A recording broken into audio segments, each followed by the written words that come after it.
होली की आत्मा। बचपन से शहर में रहने वाला मनोज इस साल होली की छुट्टियों में अपने गांव दुर्गापुर वापस आता है, जहां उसे देख पूरा गांव खुशी से झूम उठता है।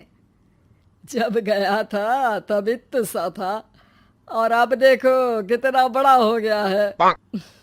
हाँ सरपंच जी, जब मैं गया था तब आप भी बहुत जवान थे और अब देखो कितने बूढ़े हो गए हैं आप।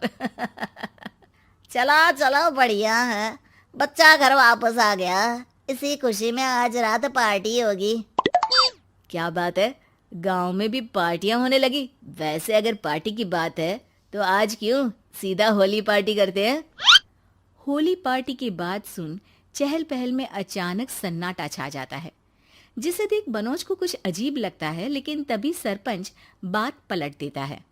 अब बहुत देर हो गई, चलो सब अपने घर चलो, पार्टी के बारे में कल सोचेंगे।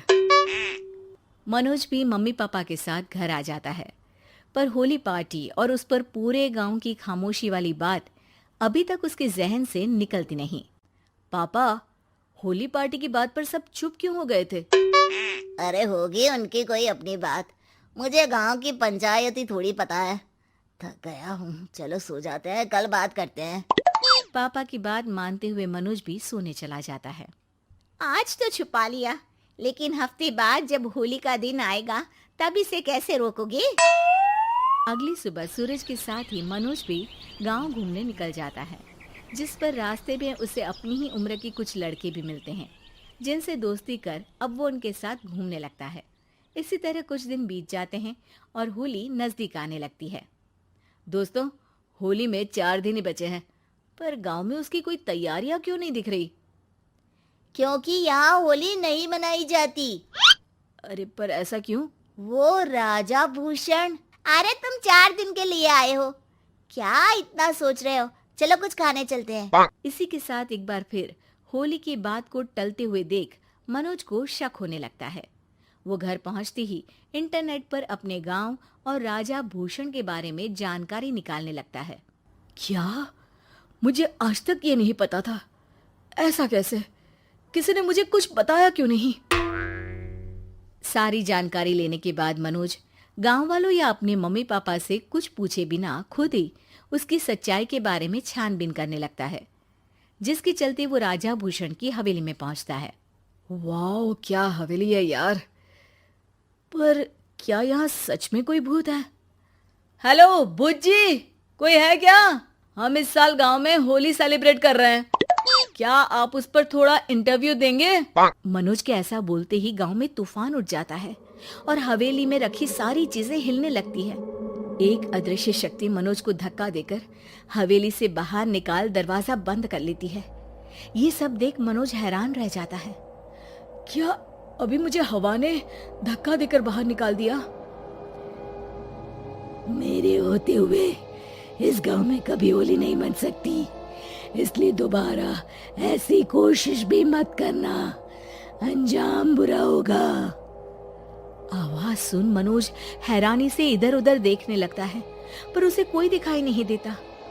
वो गांव वापस आ जाता है, जहां तूफान की वजह से सब कुछ तहस महस हो चुका होता है। आखिर ये तूफान आया कैसे? ना ऐसा कोई मौसम था और ना ही हमने होली का त्योहार मनाने की बात की थी। सरपंच की बात पर कोई रिएक्शन दिए बिना मनोज चुपचाप अपने घर चला जाता है। इस तरह देखते ही देखते होली का दिन भी आ जाता है और मनोज रंग लेकर गांव में निकल जाता है, लेकिन गांव पूरी तरह खाली होता है। अरे त्योहार का दिन है, धूमधाम की जगह मातम क्यों मनाया हुआ है?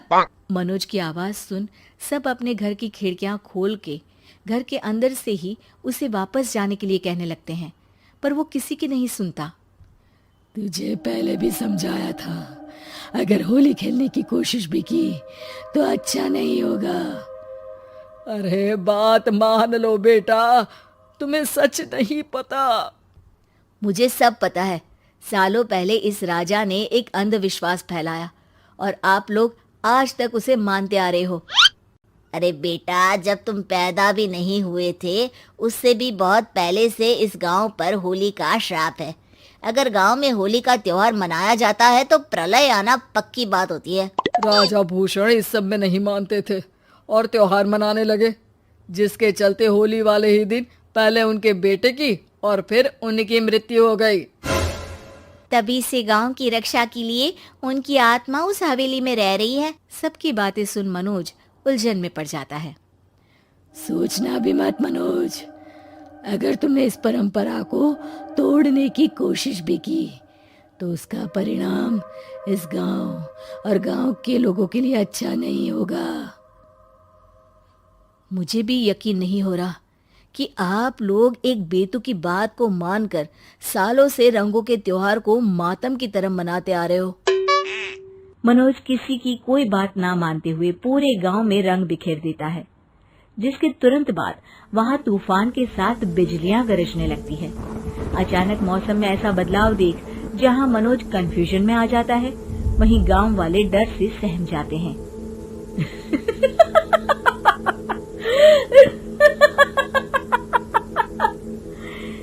इस लड़के ने हमारे जैसे सिर्फ अपने स्वार्थ के लिए नहीं बल्कि पूरे गांव की खुशियों के लिए यहाँ होली मनाई है, जिस वजह से अब इस गांव पर होली का श्राप टूटता है।